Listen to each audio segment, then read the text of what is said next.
ఏం చేస్తుంటారు?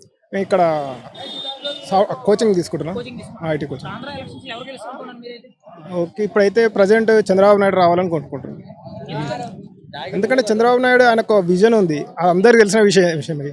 ఇప్పుడు మన రెండు తెలుగు రాష్ట్రాల్లో అంత పెద్ద సీనియర్ మోస్ట్ పొలిటీషియన్ ఎవరు లేరు. ఆయనకు మొత్తం తెలుసు. దేశ రాజకీయాల అవగాహన అంతా ఉంది. స్టేట్ పాలిటిక్స్ ఎలా ఉంది. మన స్టేట్ డివైడ్ అయిపోయింది. 10 సంవత్సరాలు అయిపోయింది. ఇప్పుడు తెలంగాణ ఒక రకంగా మంచి ప్లేస్లు ఉంది. ఎందుకంటే దీనికి ఒక మంచి పెద్ద అసెట్ ఉంది. హైదరాబాద్ అనేది ఒక పెద్ద అసెట్ ఉంది.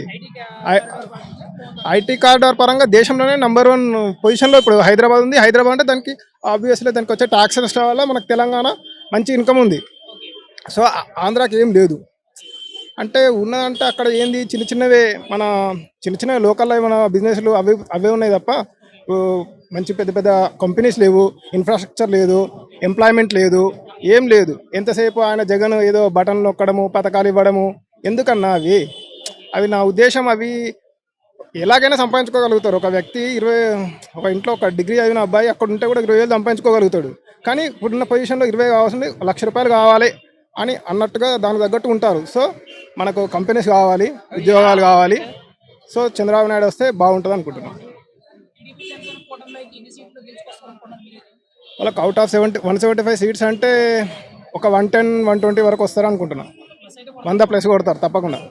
అయితే రూరల్ ఏరియాస్లో అది వైసీపీ ఉందనుకుంటున్నా. కానీ అర్బన్ ఏరియాస్ కొన్ని టౌన్లలో ఉంటాయో దాంట్లో మాత్రం టీడీపీ జనసేన తప్పక వస్తుంది. టీడీపీ జనసేన పొత్తులో బీజేపీ కలవడం బెనిఫిట్ అంటారా? బీజేపీ కలిసినా బెటరే, కలవకపోయినా బెటరే. ఎందుకంటే బీజేపీ కలవడము ఎందుకంటే చంద్రబాబు నాయుడు కావాలి. ఏంటంటే కొంచెం సెంట్రల్ సపోర్ట్ ఉండాలి. ఎందుకంటే జగన్ ఏదైనా చేయగలుగుతాడు. ఎలక్షన్ టైంలో తన దగ్గర పోలీసు ఉన్నారు, మొత్తం యంత్రాంగం ఉంది. ఆ పోలీసులను పెట్టుకుని ఎలక్షన్ టైంలో 2 రోజులు తర్వాత ఎలక్షన్ రిజల్ట్ వచ్చి మనకు రిజల్ట్ బయటకు వచ్చేంత వరకు కూడా జగన్ ఏదో చేయగలుగుతాడు. సో ఏదైనా చేయగలుగుతాడు ఆయన. అతని మైండ్ సెట్ మనకు అందరు తెలుసు. తల్లిని చెల్లిని ఎవరి రకంగా చెప్పొద్దు కానీ అందరినీ పంపించేశాడు. ఇప్పుడు చూడు వాళ్ళ వివేకానంద గారి కూతురు తను ఎట్లా తిరుగుతుంది పాపం బయట. ఆ కేసులు ఈ కేసులు అనుకుంటూ. వాళ్ళ అన్నయ్య సీఎం ఉన్న అన్నయ్య ఎంత సపోర్ట్గా ఉండాలి చెల్లెకి.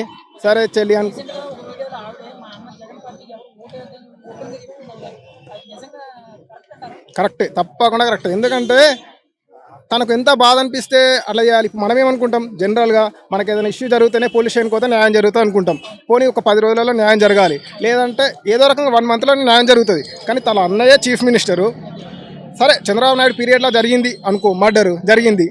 కానీ తిను వచ్చి 5 సంవత్సరాలు అయింది కదా. 5 సంవత్సరాలలో నువ్వు అసలు ఎవరు చంపారో చూడకపోతే ఇక నువ్వు మరి మీ పోలీస్ ఏం చేస్తుంది, ఏపీ పోలీసు అన్నట్టు అనుకోవచ్చు. జనాలు కూడా అనుకుంటారు ఏపీ పోలీస్ ఏం చేస్తుంది. చీఫ్ మినిస్టర్ వాళ్ళ చెల్లె వాళ్ళ బాబాయ్ చనిపోతే నువ్వు ఇంత దిక్కు లేదు.